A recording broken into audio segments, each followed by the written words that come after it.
नवरा नवरीची हातपाय धुवून झाले असेल तर जाऊ द्या, घरात बसू द्या. असं कसं घरात बसू द्या? आता तर बाहेर उखाणे घ्यायला लागन त्याले. आजच्या जनरेशनले काय उखाणे येते काही नाही येत, अटपाची करा. मासुनीले तकलीफ देऊ नका, ते म्हणजे पोरीसारखी आहे.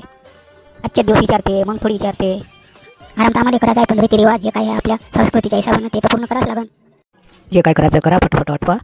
आणखी आराम करावं लागते, उद्याच्या पंक्तीचा बजेट लावा लागते. गंगारामजी जेव्हा घ्यावं लागते का? मग धावपडीने जेवणच नाही झालं, त्याच्यानं भूक लवकर लागली. चला चला पोरी लवकर चला फिरा अंदर. काकू मी आता इथं थांबणार आणि कुरीला चहा पाणी नाश्ता घेऊन द्यायला लागेल ना, नंतर बाहेर. चला लवकर लवकर आटपा, तिकडे जेवणाची तयारी झालेली आहे. मग म्हणसान आम्हाला जेवायला बोलावलंच नाही. मी तर सगळ्याची काळजी करतो, पण माझी काळजी कोणीच नाही करत. मी नवरींच्या गावाला राहिलो होतो एकटाच. कसा आहे ते भांड्याचा ट्रक बस स्टँडवर भेटला म्हणून त्या भांड्यात आलो मी. मी तर तुला खूप शोधलं पण तू दिसलाच नाही. चला मी जातो, उद्याच्या पंक्तीसाठी आंबे आणायला लागते लिंगी करासाठी. चिकू जाता जाता माझ्यासाठी बी आणलो कैऱ्या. कैऱ्या नवरा असलेली बायको खाते, तू कशी काय खाते कैऱ्या? असंच मन झालं म्हणून कैऱ्या खाते. असं काही गोंधळ नाही ना? नाही तसं काही गोंधळ नाही, असता तुला सांगितलं नसता का? चला काकू मी नाश्ता घेऊन येतो आता. आता तुम्ही नाश्ता पाणी करून घ्या, मी जातो बाहेर. मी पाणी घेऊन येतो, नाश्ता करा तोपर्यंत. पोराच्या घरात जा लागन ना, उद्या फिरती वरात आहे ना. उघड्या शंकरला उद्या तर जा लागेल, गाड्या गिड्याची व्यवस्था करा लागेल.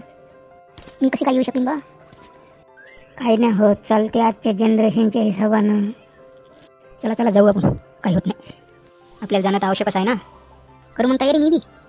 आता या सरकारनं बायाला आरक्षणात दिलं आहे, तर बायाला कुठे घरी ठेवता येते, सोबतच नाही लागेल. हे बी बरोबर आहे. आता सरकारनं डोक्यावरच घेतलं ना तेवढं. मी काय म्हणतो, मी बी येऊ का गाडी जागा असेल तर? गाडी का मोडतं का बा तू? कसं आहे, जाऊ दे ना आम्हाला. नाही काय एवढं वजन राहिलं का? 1.5 क्विंटल वजन आहे ना, कमी थोडी आहे. तुला नेणं म्हणजे 1.5 क्विंटल वजन सोबत घेऊन जाणं आहे. वजन कमी व्हासाठी मी एक टाइम जेवतो, तरी वजन कमी नाही होऊन राहिलं, त्यात मी काय करू? चला चला माझ्यासोबत चाल जा. तुम्ही म्हणजे आमच्या पोरीच्या लग्नाचे करते धरते, आणि तुम्हाला नाही नेलं तर कसं भागन? हे बरोबर आहे, नाही आता लागणारच आहे. मी बी येतो आधी फिरत्यावर केले तुझ्यासोबत. मलाच तर नेते का नाही नेत तर काही नक्की नाही. तू कुठे येतं? तो दादाजी नेत ना आम्हाला. तर एक टाईम मी नाही गेलो तर चालत, पण तुम्हाला तर न्यास लागन. शंकरराव मी गाड्या बिड्या बोलावतो, तयारीत राहा उद्या सकाळी. शकूबाई तयारीत राहा सकाळी, मी बोलावायला येतो. चला मग आता आराम करा, उद्या सकाळीच जाणं आहे आपली. गंगारामजी तिकडे स्वयंपाकाकडे जाऊन पाहा लागत होतं, काय चालू आहे काय नाही. पोट्ट्यानं कैऱ्यासाठी आंबे आणले का नाही. खेमरा झाडेच्या तिकडे पाठवलं होतं आंबे आणण्यासाठी. आंबे आणायला घेऊन गेलो, आंबे तोडले तिथंच ठेवून दिलं पट्ट. कसं आता? लवकर चाल, लवकर घेऊन ये आंबे. हो चाल लवकर, यायला माहिती आहे आंबे घेऊन येऊ. पाहिजे बा तिथं कुत्रा आहे काय? त्या कुत्र्याचं मला लई भेव वाटते, शेपूट वर करूनच धावते. कुत्र्याच्या शेपूट वरच असते भाऊ हमेशा. काही पाहिलं का खाली? अजून मग फिरत्यावर तिचे पाहुणे बी आणि त्याची बी आपल्याला सोय करायला लागेल बरोबर. त्याने आपली सोय चांगली केली तर आपल्याला करायला लागेल. आपली नामुष्की गेली नाही पाहिजे ना. ते सर्व बरोबर आहे बाई, आपण सगळीच सोय त्याची बरोबर करू, त्यात काहीच विषय नाही. आता मी जातो स्वयंपाकवाल्याकडे जाऊन बघतो काय चालू आहे काय नाही. पाहुण्यासाठी बफेची व्यवस्था केली आहे आणि गावकरीसाठी बसून पंगत आहे. ते काय आहे, गावकऱ्याला आपल्या बफे खायची सवय नाही ना, त्याला हमेशा बसूनच खायची सवय आहे म्हणून तसं ठेवलं. अहो यातनी भेदभाव तर नाही वाटत ना गावकऱ्याले? नाही भेदभाव नाही वाटत, गावकऱ्याला बसूनच पंगत आवडते. त्यांना बफे आवडत नाही, उभ्या खाणं पाण्याची सोय नाही काही नाही. कोणाच्या कपड्याला डाग लागते, कोणाला कुठे काही येले होते त्या जेवणात. बरोबर आहे ना? नाही एक सरलं का एक जा लाईनीतला, एक सरलं का जा लाईनीत राहा. काही लाईनीत लागता लागता अर्धी भूक खलास होऊन जाते. त्यातनी उचकी लागली तर पाण्याची सोय जवळ नसते. ताट ठेवा, दुसऱ्याच्या भरोश्यावर पाहिजे पड्या मी पाणी पिऊन येतो असं म्हणा लागते. तेवढ्या समोरच्यानं ठेवा, त्याच्यात मीठ टाकून अगं बघ म्हणजे ते बी खायला लायकीचं नाही राहत, ते फेकूनच द्या. जी आपली पूर्वीची पंगत होती तेच चांगली आहे, बघत काही लाज नाही आहे. म्हणून तर मी गावकऱ्यासाठी अलग पंगत ठेवली आणि पाहुणे मंडळीसाठी अलग ठेवली, जेणेकरून आपली बी फजिती होणार नाही. चल ना आंबे आणाले, काही तर थांबतं. त्या कुत्र्याच्या मी काही एकटा जात नाही बा. त्या कुत्र्याचं शेपूट हमेशा वरच राहते, शेपूट वर करूनच धावते. अरे तुला सांगितलं ना, कुत्र्याच्या शेपूट वरच असते, खाली नसते. आपण असं करू, त्यासाठी 2 पार्लेजी घेऊन जाऊ, ते खुश होऊन जाईल आणि आपली मैत्री होऊन जाईल. डबल आणायला गेलो आंबे तर आपल्यावर भुकन नाही. म्हणजे साऱ्या गावाचे आंबे आपणच आणून द्यायचे का? चाल इतर गोष्टी करू नको, लवकर जाऊन लवकर घेऊन येऊ आंबे. मला येऊ दे ना बा.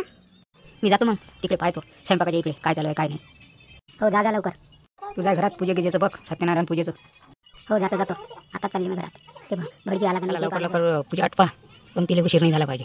मी पूजेचं आटपून घेतो इकडे, नंतर तुम्हाला आरतीच्या वेळेस बोलावतो. जा बाहेरचं बघा, त्या कैऱ्याचे आंबे आणले का नाही ते पहा, तिकडे पंक्तीकडे जाऊन पहा पाणी आलं का नाही ते पहा. महाराजजी लवकर आटपा पूजा, खूप वेळ होत आहे आम्हाला. पूजा पूर्ण होईपर्यंत बी देवघरातला दिवा तुकाराम बाबाचा दिवा विजला नाही पाहिजे, जेणेकरून असा दिवा चालू ठेवला म्हणजे कोणते विघ्न येत नाही. याची दक्षता घ्या. मट्टा पावर किती राहिला? आताच आम्ही भात घेऊन आलो, आता लगे मट्टा आणायला सांगून राहिले. आणा लागेल नाही बा, आपल्या मित्राचा कार्यक्रम मदत तर करावं लागेल. हे खरं आहे, आपण त्याच्या लग्नात मदत करू तर ते आपल्या लग्नात मदत कराले.